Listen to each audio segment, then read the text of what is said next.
Hey, we're Tom and Hannah. We got married 6 months ago and wanted our first home to be a van. In our first year as a couple, we travelled the world and we vanned around Australia. Then when we got back home, we converted a VW Transporter to use whenever we could to get away. The love of living in a van grew and grew. And now we're 6 months into living full-time in van life and we are loving it. So we thought whilst we're on lockdown, we could give you a little tour of our van. We've chosen van life for two main reasons. One, we wanted to travel around as much as we could, mainland Europe, Scandinavia, and anywhere else that we could drive to.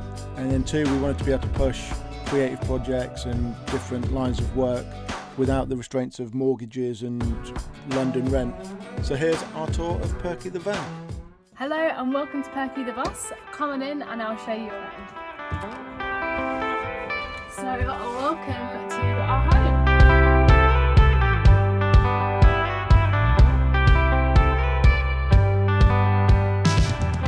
So this used to be a Council minibus. council minibus. What kind of bus is it? It's a VW LT46 Malore shape. So, and why did we choose the Malore shape? We chose the Malore shape because it's so square. So as you can see, the bus is so wide. Okay, so for us, the kitchen was super important for this van. I think so many things in van life you need to compromise on, and this was one of the things we were like, no, we want like a proper kitchen space to cook good food, have people over, kind of. So we went for this really like long piece of like worktop, which a carpenter friend kindly gave us. Thank you, Kirsten. And then we have this really nice big washing up bowl. You'll see we don't have a wash. And then we have a normal oven. I think this is super important. So many vans just have like a two-way hob. So we've got a four-way hob, a grill, and the actual oven bit, which is so handy. I don't think we've compromised on anything cooking-wise. A lovely Le Creuset kettle there. Bougiest van in the town. And then same with the fridge. We wanted to go pretty normal size fridge. A bit smaller than usual, but you know, for a van, not too bad. And then also you can switch that to gas, so when you're ever off grid, that's really helpful. And then storage wise, we've got loads. Like, this is another thing we asked for when we were like designing. We were like, we want storage everywhere. That's 5 straw. I love this straw. So yeah, got loads. And then also with the tap, actually, we love this. However, our water pump is super loud, so if I put it on, annoying. So if you're ever like off grid or you're like sneaky cheeky parking somewhere, you can't run the water because it's so obvious you're in there. Hey, how's it going? You caught me in the living area. We have a plant. I believe it to be aloe vera. And over here we have the nice big comfy sofa. So we got our builder to build it nice and big. I think it's 60 or 70 centimetres, 600 mil, 700 mil wide and about 150, so plenty of space to kind of lounge. You can both sit on here quite comfortably. I work from home quite a lot at the moment, so spend a lot of time here, and yeah, this is super comfy. Just using big IKEA pillows, lots of phone chargers and plugs around, little lights. I'm right next to the coffee machine to just slip one in, froth one up. The table, that's made out of 2 big bits of scaffold. But I think it's just over a metre wide. This whole area, you know, you can easily walk past and cook, and so you're not in the way. So yeah, it's perfect. We wanted to put the bed at the back, so then it felt like you have 2 rooms. We got the bed at the back. You got the bed at the back. You wanna sleep with the bed? Come in the bed. In the back. Yeah, we won't rap. But yeah, so basically, if someone wants to go to bed early or sleep in, you can close those curtains off and then it feels like you're in a completely different space. Also, we went for like colours on the wall. It feels like way more warm in here and cosy. I think as well we decided to have the bathroom and the wardrobe here because again it then makes walls, so then it corners you off, so it feels like you actually have a room. So then it genuinely feels like 2 rooms back here. So over here we are like inundated with like chargers, plugs, all that stuff. And we've got 2 little reading lights here, what that Tom reads. And then we have our little shelves. Fill that up. We got the back doors. So when you're actually in a beautiful spot by the sea, you can open these up and see the view. This was literally, any time we think about van life, for me, I was like, oh, all I could ever imagine was opening this up, being in bed and just looking at like a sea view or mountain views, or a garage, which is also really beautiful. The bathroom, you got me. We have the toilet here. It's a little Potty. yeah, a little porta potty. It's the only thing that's not plumbed in, so we have to change that manually. We only use it for number ones. There has been one number two done in it. That was not me. I won't do that again, it was quite messy. And then we've got this thing. This was quite handy. It's just stuck on and it seems to have stuck pretty good. If you do turn the light on in here, you've got the extractor fan comes on. It's quite loud, which is annoying. But sounds a little bit like an aeroplane flush, but it does extract really well. We've got a little light up here.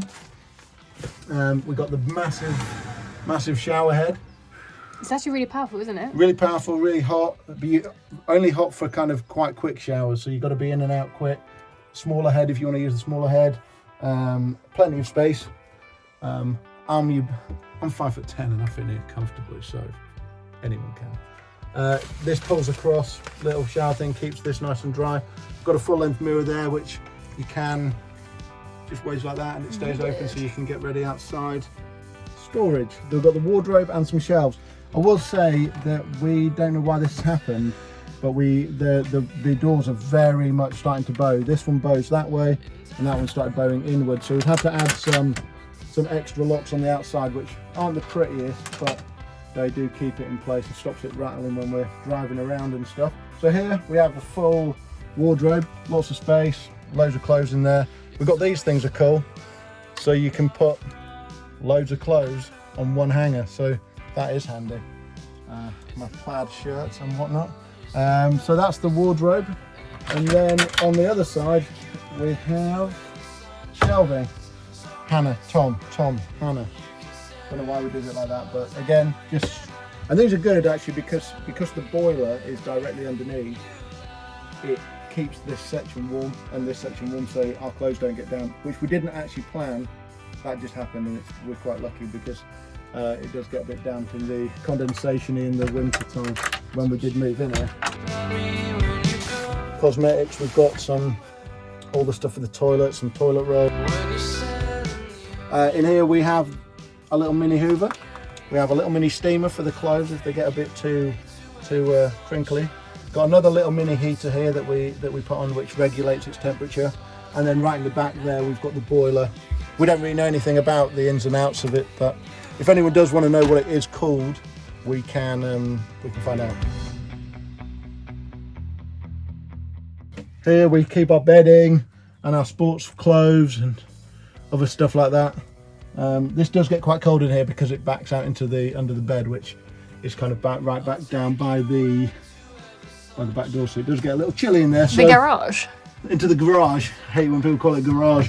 So we were really lucky that this van already came with 2 skylights, so we definitely wanted to keep those in. But our biggest thing with like working out this was how do we cover them. So we were like trying to find like blinds that would go over, couldn't find anything. So then my dad, shout out to Kevin Aldridge, King Kev, made us these just out of wood, and then they literally just slit in them like that. It won't work right now because the window's open, but you can see, whoa, that would happen. Blinds, we just went like your normal bog standard blind from Dunham. When we're living in central London, we had these like down all the time. We could have them up because we're in like a private area, but I think we just don't massively want people to know we're there. So we keep those down quite a lot. So being here is so nice, just having everything open because it's just so light. We've got the other skylight there, and obviously your back doors. Just love the light. And I kid you not, in the summer, the last few days, the stars have been mental. The stars are coming out tonight. Right here, just look at the stars. It is good. It has been lovely. So you find me in the tech hub of the van. This is our little screen. I think it's a pretty cheap Chinese one. It wasn't too expensive, but basically over here what we've got, this little button here, you can't really see it in the dark, but that shows you how much gas you've got left. Living in it full time, we probably have to put about fill up the little gas tank about, which is outside, you just go to the petrol station, about once every 2 months, 1.5 months, and it costs 12 quid to fill it up, so that's not bad. And then over here though, we've got the thing here, that tells you how well the 2 batteries are doing. That's good. Tells you how much water you've got in the water tank. Also, both of our water tanks are underneath. They've been custom made, big tanks. There's a grey water and a fresh water tanks underneath that we fill up from outside as well. I'll show you that in a minute. Then we've got that one there, that's just to turn the water on so it actually works. That turns the CD player on the van, which we never do. This turns on the diesel heater, which is under there. That in the winter, you can hear it, that pumps out heat so quickly. That can be on for 2 minutes and you'll go from having the freezing cold van to the van being baking. It's really handy. Then we've got these little things here. That's the fuse board up there. So we've got fuses up there. Again, you can see where like the wood has changed temperature quite quickly, started to crack and come away in a few places. So we are looking into kind of solutions for that. We'll show you the little bits of the stuff outside that we use. So, our security, because we're in central London, we've added some security. So these locks here and here, they basically come down like this. You lock them. They were quite a fast game, weren't they? Yeah, because otherwise this door, you can't lock it from the inside. So if you haven't got those, these you can lock from the inside as well. You wouldn't be able to lock your door at night, which in central London is not ideal. We've also got the Blink security system, which is the Google one. So we've got one camera there, and this is a little solar powered security light, so that comes on when anyone's anywhere near it. We've got the garage here. There's a massive tools. We've got a few other bits and bobs we're not using much. We've got some sports stuff back there, our camera stuff here. But yeah, handy. These are some more of those wooden things, like the ones that are in the top that Hannah's dad made. So then, when it's closed up, you can't see in. Another one of those locks there, and another security lock thing there. And that's got an app that goes to your phone, so you set it, and then anyone that moves around, you get a notification saying there's movement in your van, so you then can check it out. Obviously it had windows run the whole way along, but we had those two taken out and we just got the big metal thing put in. We do need to do, the last job of all, I think, is to have the whole thing sprayed and painted a different colour, but a few £1,000 that we haven't got at the moment for that. Maybe should about this now. We were hoping that we could even put a little decking up on top, but as soon as we got it and George started working on it, we realised that the frame of these vans is very weak, so you can't actually have any weight on top. So we've got solar up there, we've got 300 watts of solar, but apart from that you can't put like everything on it. So it's a bit annoying for when we want to carry our surfboards and other stuff around if we go into Europe. Take like people like snowboard, surfboard inside of it. We're trying to work out a way maybe putting a rack on the back or one that comes down and uses some frame lower down the van, but it'll be a custom made jobby. So we couldn't, yeah, so one thing to, if you are going to get a van like this, you're not going to be able to like have a nice like seating area on the top or something, which we did think we would be able to have. But the best thing about this van is the shape. It's so square, it's so wide, it drives pretty good for a big van, like you don't feel like you're in a massive thing too much. But yeah, it's great. Really sweet. Thanks so much for watching the video. We have an Instagram, so give us a follow, and we'll be documenting all things van life, from living in central London to travelling around. If you have any questions about our build or living, then just let us know and we'll share our experience. Bye! See ya!